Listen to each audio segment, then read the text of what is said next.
Quando eu cheguei aqui, que eu vi aquele versículo de Josué 24, foi a palavra que Deus me deu essa noite. Amém. Mas antes da gente ter Josué 24, eu acredito, pastores, na palavra profética.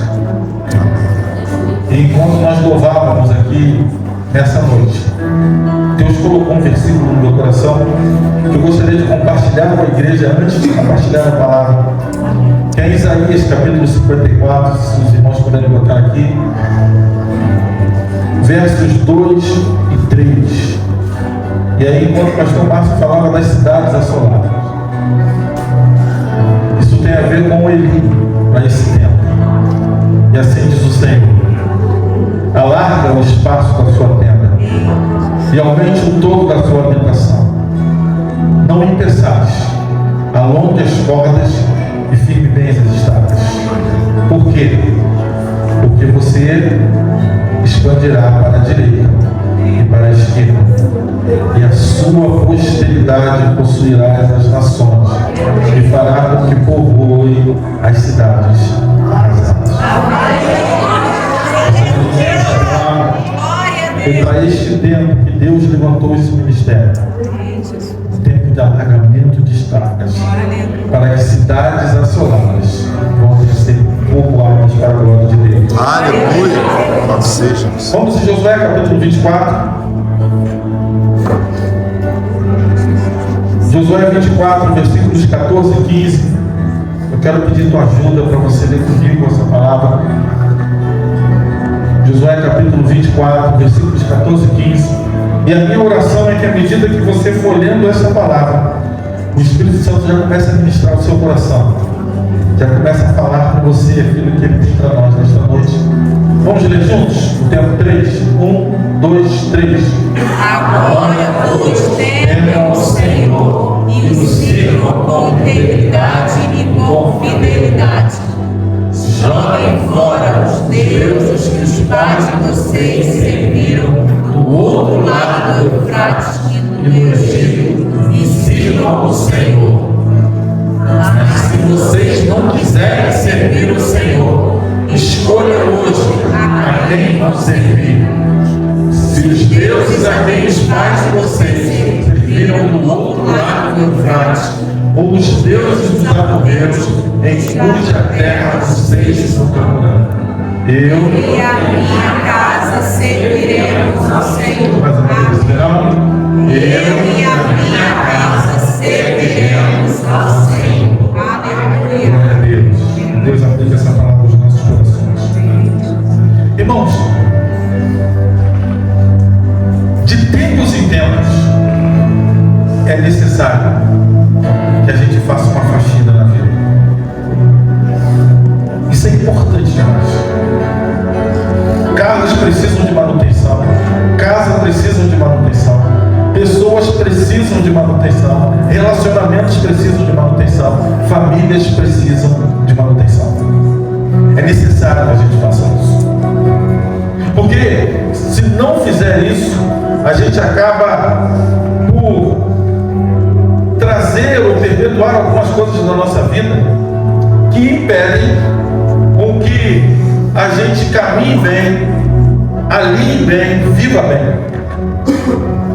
Toda casa é muita casa, mas a maioria da casa, eu posso dizer que a maioria das casas que estão aqui já tiveram alguma coisa que era provisória, que você deu um jeito e a coisa deu certo e está lá talvez até hoje. Já aconteceu isso na sua casa? Na minha já. Minha esposa era apaixonada por uma cadeira que tinha na sala. E ela ficou anos me pedindo para consertar. Era só comprar 6 parafusos. Eu dizia para ela, eu vou consertar. Só que a maneira como a gente botava a cadeira, ela funcionava. Ajudava na decoração e era linda. Mas não podia sentar na cadeira, porque o marido não comprou os 6 parafusos. Um dia, para minha surpresa, eu chego em casa e a sala não está mais com a cadeira que ela tanto estava. Por quê? Porque eu improvisei, dei um jeito, e o provisório tomou no lugar do permanente, até que ela não suportou mais a minha procrastinação e se livrou de algo que ela gostava. Tudo na vida a gente precisa de manutenção. É preciso fazer a manutenção de tudo que nós possuímos e de quem somos. Josué, no final do seu livro, ele faz justamente isso. Começando lá no capítulo 22, ele faz a mensagem final antes de morrer, e ele fala as 2 tribos e meia, depois ele fala aos líderes do povo, depois ele fala ao povo no capítulo 24. E Josué, ele começa a relembrar de quem é Deus, o que Deus fez na vida do povo, até que chega no versículo 14, ele faz uma proposta para aquelas pessoas. Ele diz para eles: olha, agora pois temam ao Senhor. Ele faz isso, sirvam ao Senhor com integridade, fidelidade. Ele vai instruindo, porque a vida de Josué foi uma vida que ele aprendeu aos pés de Moisés, com Moisés, e agora ele lidera, e ele agora começa a passar uma instrução para o povo. Mas o que me chama a atenção é a maneira como ele começa o versículo 15. Depois de toda a instrução que ele dá, o versículo 15, ele diz: bem, se não vos parece bem, ou se vocês não quiserem servir ao Senhor, escolham a quem você quer servir. Percebe? Ele, como líder, ele diante do povo, ele está fazendo a manutenção não somente de todos da sua liderança, mas agora ele coloca diante do povo a escolha. Ele não escolhe pelo povo, ele, embora sendo uma liderança, ele não escolhe pelo povo, embora sendo alguém que conduziu o povo e tem uma história de vida, ele agora olha para o povo e diz: se não está valendo a pena servir a Deus, então escolha quem você quer servir. Percebe que Josué, ele não insiste, ele não pede para que as pessoas não, ele diz para eles: olha, não está valendo a pena, porque às vezes a gente vive como se não valesse a pena servir a Deus. Em meio às nossas crises, às nossas perguntas, às nossas orações que a gente acha que não são respondidas, às vezes a gente passa por momentos que a gente acha que não compensa servir a Deus. Foi num momento assim que Josué olha para o povo e diz: olha, se não está compensando, escolha então quem vocês querem servir. Se os deuses dos pais de vocês que serviram lá depois do Eufrates, no Egito, e aí ele toma uma decisão diante do povo, ele diz: eu e a minha casa serviremos ao Senhor. Aleluia. Eu queria pensar com vocês nesta noite: o que significa servir ao Senhor neste mês da família? Eu quero pensar 4 pontos com vocês para que a gente reflita sobre isso. A primeira coisa que eu fui ministrado nessa palavra é que servir ao Senhor não está vinculado com aquilo que eu estou disposto a ganhar, mas sim com o quanto que eu estou disposto a perder. Vou repetir: servir ao Senhor não está vinculado com o quanto que eu posso ganhar, mas com o quanto que eu estou disposto a perder. Por quê, irmãos? Porque quem não conhece a dinâmica da renúncia jamais vai experimentar o poder do relacionamento. Estar com Jesus e servir a Jesus não é uma vida em que a gente está com Ele para ganhar. Pelo contrário, a gente está com Ele para perder. E servir ao Senhor é ter essa disposição de estar disposto a perder. Porque se você vai lá em Lucas capítulo 9, aquela passagem conhecida, Jesus diz o que? Se alguém quiser vir após mim, o que ele diz? Negue-se a si mesmo. Tome cada dia a sua cruz e siga-me. Gente, abrir mão de algumas coisas é possível, mas abrir mão da gente é a maior luta que a gente trava. Quando a gente conversa com as pessoas, o que as pessoas dizem? Ah, não dava porque eu não estava feliz. Ah, não dava porque eu fui ferido. Ah, não dava porque as pessoas são muito complicadas. Não dava porque eu não quero confusão. A gente sempre é o eu que está no centro. Mas quando a gente olha para Jesus, Jesus diz: se você quer me seguir, a primeira coisa que você tem que aprender a fazer é renunciar a ti. Então, quando a gente diz essa palavra, eu e a minha casa serviremos ao Senhor, eu fico pensando o quanto que nós estamos dispostos a perder para que a nossa casa ganhe a Cristo. O quanto eu estou disposto a ceder para que a minha família ganhe a Cristo. E aí, quando eu estava lá me arrumando, e a Lília estava ligando para mim porque já estava na hora, eu estava pensando justamente sobre isso, irmãos. Como que eu sou reconhecido? Como que você é reconhecido na sua família? É o polêmico, é o chato, é o encrenqueiro? Como é que você é conhecido? O estressado? Não pode falar com fulano, não pode falar com fulano. Como que a gente está olhando e como que a família da gente enxerga a gente, já que a gente está no meio da família? O quanto que eu estou disposto a perder para que a minha família ganhe Cristo? O quanto que eu estou disposto a abrir mão de mim para que Cristo seja gerado na minha família? Porque, irmãos, não existe, você já deve ter ouvido qualquer pregador, alguns pregadores falarem isso, eu creio, isso é uma verdade. Não existe um lugar onde a gente é mais feliz do que na família. Mas também não existe um lugar onde a gente é mais sagrado do que na família. Por quê? Porque estar disposto a perder é ganhar. Porque Jesus disse que aquele que perde a sua vida por amor a Ele, acha. Mas aquele que ganha a vida perde. Então, quando eu olho para esse texto, eu entendo que servir ao Senhor é entender que quem não conhece essa dinâmica da renúncia jamais vai experimentar o poder do relacionamento. Por quê? Porque relacionar-se é renúncia, irmãos. Pergunta ali a minha amada esposa o quanto que ela tem que abrir mão para estar convivendo comigo. O quanto você, essa pessoa que está casada contigo há muito tempo e que te atura há muito tempo, o quanto que ela abriu mão de coisas dela porque escolheu estar contigo. Porque quem não conhece a dinâmica da renúncia nunca vai experimentar o poder do relacionamento. Quando eu olho para Cristo e quando eu quero que uma casa sirva ao Senhor, o quanto que eu estou disposto a abrir mão de mim para que a minha casa ganhe a Cristo. Você está comigo aqui? Amém? Você está entendendo isso? Glória a Deus. Por quê? Porque a gente precisa aprender a renunciar. A gente precisa aprender a abrir mão. Eu conto uma história, e como só tem a minha esposa aqui, eu vou contar porque ela já deve ter ouvido umas 350 mil vezes.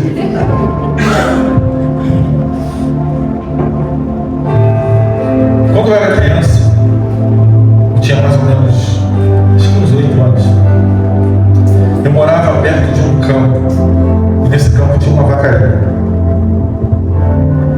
E a cerca era de arame farpado, os bois de um lado, o campo do outro. E eu brincando com uma das minhas irmãs, eu sabia que ela tinha medo dos bois, do cavalo. Eu brincando com ela, eu corri em direção à vacaria para fugir dela. Eu não sei se eu estava brincando ou se ela queria me bater. E aí o que acontece, irmãos? Quando eu vou passando pela cerca, e muito apressado, a minha irmã esbarra em mim. E o arame farpado, ele corta a minha perna aqui, na frente, na parte da frente. E aí eu vou virar para tentar sair, ele corta também a parte de trás. Mas a trás foi pequena. E aí, eu olho aquele corte, foi superficial, mas eu como criança, não imaginava o que era. Mas eu não tinha medo do corte. Eu tinha medo do meu pai. Então, antes que meu pai chegasse no quartel, eu tinha uma tia que morava do lado da nossa casa, que era enfermeira. Eu fui lá nas coisas dela e peguei um espaladrapo bem grande e botei em cima daquele machucado e botei uma calça comprida. Uma criança, 4 horas da tarde, com calça comprida, esperando porque estava chegando a hora do meu pai chegar no quartel. Quando meu pai chegou, a minha irmã imediatamente falou: olha, aconteceu isso, isso e isso, e ele se machucou, tal. Meu pai falou: quero ver. Como meu pai viu o tamanho do espaladrapo, meu pai virou para mim e falou: vamos tirar, meu filho. Eu já chorando desesperadamente. Ele falou assim: vamos, eu preciso tirar isso aí, vamos tirar. E aí ele começou bem devagarinho, jogou água e foi tirando. Aí ele falava: ó, só quando disser 3, eu tiro, tá bom, pai? Aí ele fui tirando. Ele, ó, já tô vendo. Vamos pro próximo? E arrancou. Eu sou da época que pais não fazem democracia, filhos não fazem democracia com os pais, filhos não andam de cara feia com os pais. E graças a Deus que pais nunca adivinharam pensamentos de filho. E aí, irmãos, quando eu olhei aquilo, meu pai olhou, meu pai ficou desesperado, meu pai falou, vamos para o Marcelo Dias, que é o Hospital da Marinha, você precisa levar ponto. E aí eu já comecei a chorar. Chorava por causa, pensando no ponto, mas feliz porque eu não ia apanhar. E aí minha tia chega, ao propósito de estar contando isso, minha tia chega, quando a minha tia chega, olha, minha tia diz, foi superficial, não precisa levar ponto. Eu falei, tia, obrigado. Ela falou assim, a gente pode tratar com mertiolate. Eu olhei para minha tia e a lágrima descia aqui, meu pai. E aí meu pai pergunta para uma criança de 8 anos, o que você quer? Você quer ir levar o ponto ou você quer tratar com mertiolate? Na minha cabeça eu já pensava, e assistia desenho, que alguém ia costurar minha perna com a máquina de costurar. Eu falei, não, trata com mertiolate. Bem, foi um tratamento, doeu, que era da redinha ainda. Mas irmãos, sabe o que acontece? Eu tenho uma cicatriz aqui na perna. Eu posso olhar para ela hoje e dizer para vocês, olha o quanto eu fui ferido. Mas eu posso olhar para ela e dizer para vocês, olha o quanto que eu fui sarado. Porque toda cicatriz é uma ferida superada. Servir ao Senhor é entender que nenhuma ferida que a família possa provocar, ela vai estar aberta para sempre, porque o Senhor nos cura. Amém. O Senhor nos sara, o Senhor derrama sobre nós, não o mertiolate, mas o bálsamo de Gileade. Ele derrama sobre nós a graça e a misericórdia dele, para entender que a gente hoje olha a cicatriz e diz, não, mas gente, não dói mais. Eu posso passar mertiolate aqui que não vai arder, sabe por quê? Porque não há ferida, há uma marca de que eu fui sarado no processo. Aleluia. Quando a gente entende essa grandeza, servir ao Senhor é estar disposto a entender o quanto que eu estou disposto a perder, porque cada vez que eu perco, Ele me restitui. Cada vez que eu perco, Ele me refaz. Cada vez que eu perco, Ele me mostra um novo significado para a vida. Quando Josué diz, escolha, se não está servindo, escolha. Mas eu já fiz a minha escolha. E aí eu entro no segundo ponto, sabe por quê? Porque servir ao Senhor é se posicionar, é não quebrar princípios, seja para quem for e diante de quem for. Ele poderia dizer, olha, se vocês não querem servir, a gente dá um jeito. Vamos criar aqui uma maneira de servir melhor, que seja mais flexível. Ele olha para as pessoas e diz, não me importa o que me custe, mas eu vou continuar servindo ao Senhor. Eu vou continuar servindo ao Senhor. Por isso que ele diz para eles, joguem fora os deuses. Joguem fora os deuses. E aí quando a gente pensa em deuses, a gente pensa em imagens. Mas quantas pessoas estão fazendo do seu trabalho Deus? Estão fazendo dos seus filhos deuses, estão fazendo do seu próprio casamento Deus, e às vezes faz da própria família um Deus. Ele diz, deita fora isso, sirvam ao Senhor com fidelidade. Amém. É necessário ser fiel ao Senhor. Nós não estamos aqui na Elim porque o Senhor nos deu uma família, porque o Senhor nos deu um bom emprego. Nós estamos aqui na Elim porque nós servimos e amamos ao Senhor. Aleluia. Os nossos olhos não estão nas mãos de Deus, naquilo que Ele pode nos dar. Os nossos olhos estão no coração dEle, naquilo que Ele quer fazer de nós. Então, quando a gente olha o mês da família, a gente precisa entender, não se negocia princípios. Princípios não se negociam. Custe-nos o que custar, irmãos. E aí eu me lembro quando eu estava com a Lília, uma vez no carro, carteira de trabalho, carteira de motorista minha filha. Estava a poucos metros de casa. Poucos metros, assim, estava a uns 2 minutos de casa. Quando eu vi uma blitz no município de São João de Meriti. Eles estavam debaixo da ponte. Se eu andasse com o carro mais 2 metros, eu estava em Milópolis. Eles não poderiam me abordar. Eles pararam. Quando parou, estava eu e ela. O rapaz parou e disse, carteira está vencida, chefe. Eu falei, está vencida. Eu estou errado. Conversa com o sargento. Eu fui lá e falei, sargento, o soldado pediu para eu conversar com o senhor porque minha carteira está vencida e eu estou errado. Assim, o que a gente pode fazer? Eu falei, eu só posso pagar tudo aí, não vai? Estava eu e aí eles insistiram. O que vai fazer? O que vai fazer? Não vai fazer? Carro, vamos revocar. Arranja alguém para vir pegar o seu carro. Eu liguei para o meu sogro. Meu cunhado chegou depois que era militar, já deu a carteira, mas já tinha feito a multa. Ali eu no carro sentado me olhando. E eu virei para eles e falei, olha só. Se eu faço o que vocês querem hoje, o que eu vou falar para os meus filhos depois? A minha esposa está ali, lembra disso, né? Eu falei, minha esposa está ali no carro. O que eu digo para ela? Como é que a gente se resolve as coisas? Eu falei, amigo, eu tenho um princípio. E eu não vou negociar esse princípio. Eu digo mesmo. Eu falei, amigo, por minha conta risco. Eu estou errado. Eu mereço ser punido por estar errado. Você poderia usar de misericórdia, mas você não quis. Mas eu não posso entrar na sua vida. Irmãos, estava eu e ela, eu poderia argumentar com ela e criar um argumento, dizer, sabe como é que é o mundo? Porque quando a gente serve o Senhor, a gente tem que servir o Senhor quando ninguém está vendo. O problema, irmãos, não é como eu entro para adorar, a questão é como eu saio para servir. Quando eu olho isso, porque, irmãos, ser crente aqui é maravilhoso, irmãos, com esse ministério de louvor, com essa canção, com esse repertório, é maravilhoso ser crente aqui. A questão é, e quando o culto acabar, quem serei eu dentro do meu carro, ao lado da minha esposa? Quem serei eu quando entrar na minha casa? Porque servir ao Senhor é não quebrar princípios, é permanecer fiel, é permanecer dele em qualquer circunstância e situação, é ser dele, por ele. A gente não canta isso, por ele que eu estou gastando a minha vida. Porque quando a gente olha, Josué está sendo firme porque ele está dizendo, eu e a minha casa vamos servir. A mensagem não dita em Josué capítulo 24:15 é o seguinte: mesmo que vocês não escolham servir ao Senhor, eu continuarei servindo ao Senhor.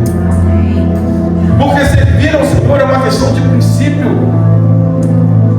Porque quem encontra Cristo não procura mais nada. Quem se acha em Cristo não precisa desejar a perdição. E é isso que eu queria compartilhar com vocês. A terceira coisa que eu quero compartilhar com vocês é que servir ao Senhor implica não somente crer nele. Põe para mim, por favor, Filipenses capítulo 1, versículo 29.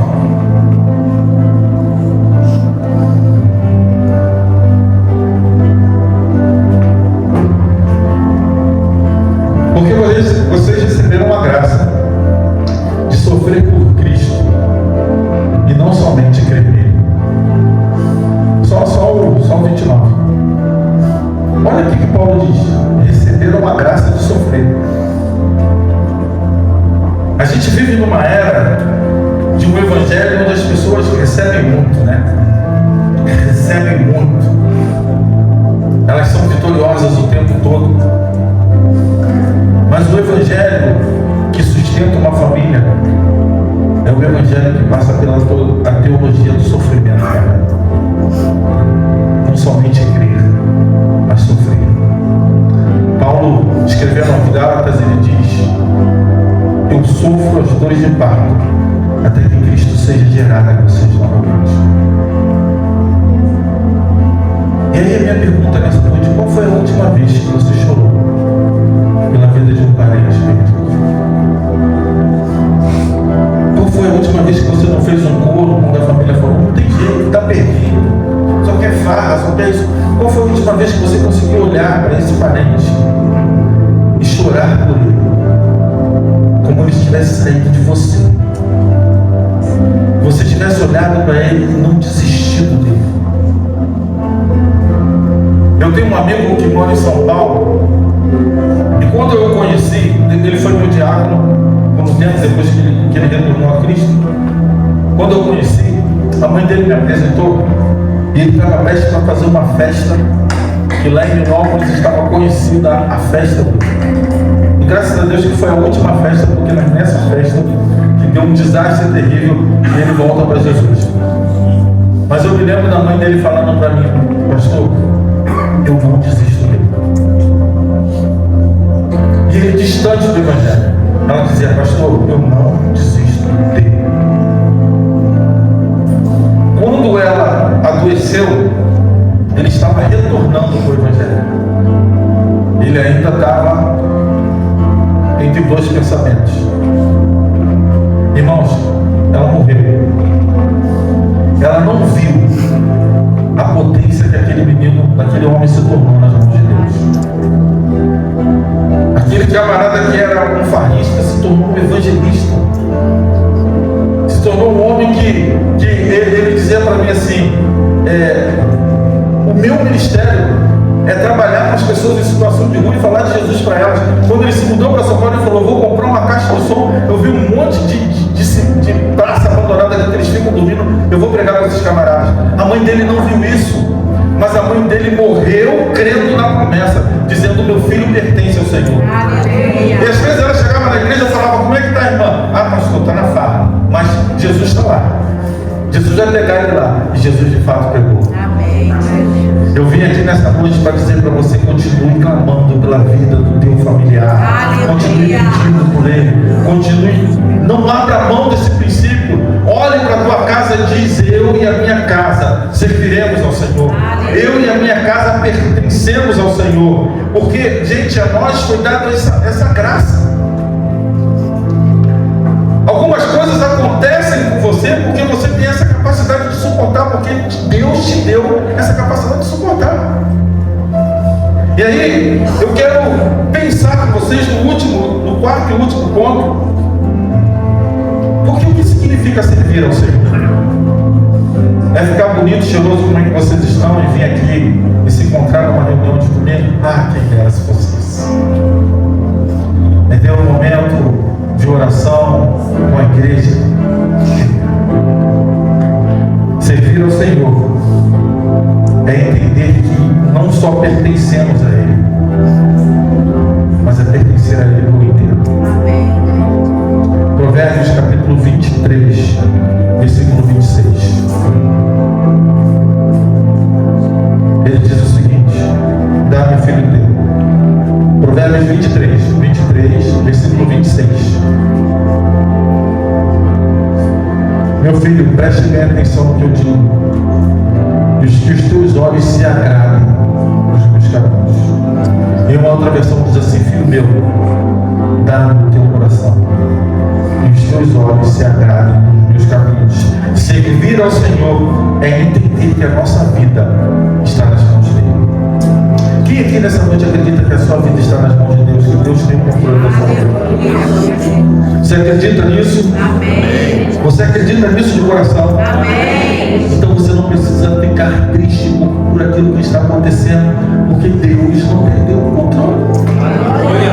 Você não precisa continuar temeroso e preocupado, porque se a tua vida está nas mãos dele, isso basta. E ele está dizendo essa noite: meu filho, me dá o teu coração e se agrade dos meus caminhos. Irmãos, às vezes é necessário que a gente perca o controle. A gente gosta de ter o controle das coisas. A gente gosta de saber como que vai ser, da forma que vai ser, mas nem sempre Deus vai dar a direção de como vai ser. Ele só vai dizer: obedeça mesmo que não faça sentido. Continue obedecendo mesmo que não faça sentido. Ele diz: olha, sai dessa terra e vai para essa terra que eu vou te mostrar. Ele não diz onde era. Me dá o seu filho, daqui a três dias eu vou te mostrar onde está o monte. Ele não dá muitos detalhes. Ele só precisa que a gente entenda o seguinte: que ele está no controle. Aleluia. Que ele está cuidando da nossa casa, que ele está cuidando da nossa família, ele está cuidando do nosso casamento, ele está cuidando do nosso relacionamento entre familiares, ele está cuidando daquilo até que a gente não sabe como vai ser. E aí, irmãos, eu vim aqui essa noite para dizer isso. Você precisa decidir se você quer continuar servindo ao Senhor. Você precisa decidir se vale a pena servir ao Senhor. Mas se você decidir servir ao Senhor, eu preciso que você saiba de uma coisa nessa noite.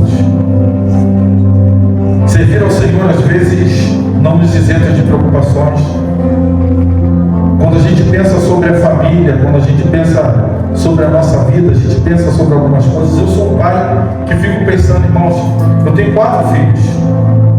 Então eu não tenho uma família, eu tenho uma congregação. E tenho um neto, tem as noras agora. E estamos orando porque 2 já se casaram, faltam 2 ainda. Nos ajude em oração. Profetiza sobre as nossas vidas.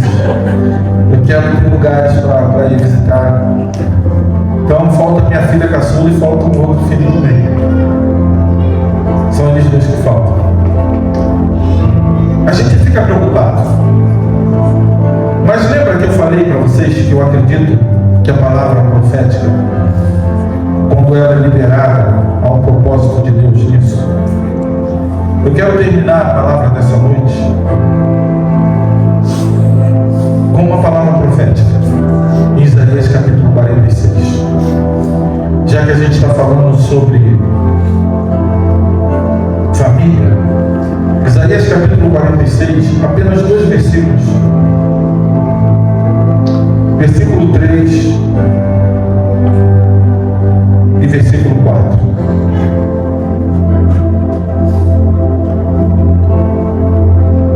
Ele diz: escutem, ó casa de Jacó, e todo o remanescente da casa de Israel. Vocês, Deus está falando acerca de nós, vocês que carregam desde o ventre materno e levam nos meus braços desde o nascimento. Eu os fiz, e até a velhice, eu os fiz, eu os levarei, eu os carregarei, eu os salvarei. Até a velhice de vocês. Isso é uma palavra profética. Se você está preocupado com o seu futuro, escute essa palavra nessa noite. Até a velhice de vocês, eu serei o mesmo.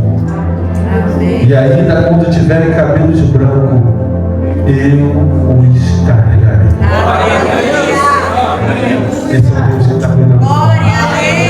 Esse é o Deus que está cuidando da sua casa, da sua família. Senhor, como é que vai ser até quando você tiver cabelo branco ou não tiver mais cabelo? Ele vai continuar cuidando da gente. Porque Ele continua sendo bom, continua sendo Deus.